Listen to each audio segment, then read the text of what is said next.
Abang, saya nak durian satu boleh? Boleh? Cik yang kuning-kuning sikit tau. Kuning-kuning eh? Ah, ah. Okey, boleh. Kejap saya ambil. Mana Darren ni? Hegi betul lah. Hai bos. Darren, mai sini. Bos. Aduh. Lu tolong pergi cari durian Musang King kuning-kuning ni. Kuning-kuning. Kuning-kuning ni. Oh, okey bos nak makan? Tu cepatlah pergi cari. Hegi lah. Customer dah marah. Asal ni semua tak kuning ni semua. Darren, Apa lu buat ni?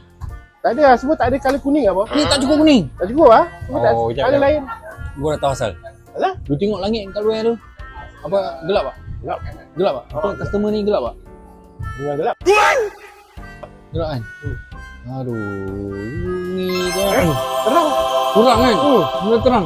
Oh, tu lah. Customer Tu colour memang sama. yang gelap. Tengok ni apa colour? Kuning. Kuning Mana dapat? Itu yang memang kuning lah ni. Oh. Tak tahu apa mau cakap lah Darren. Sorry.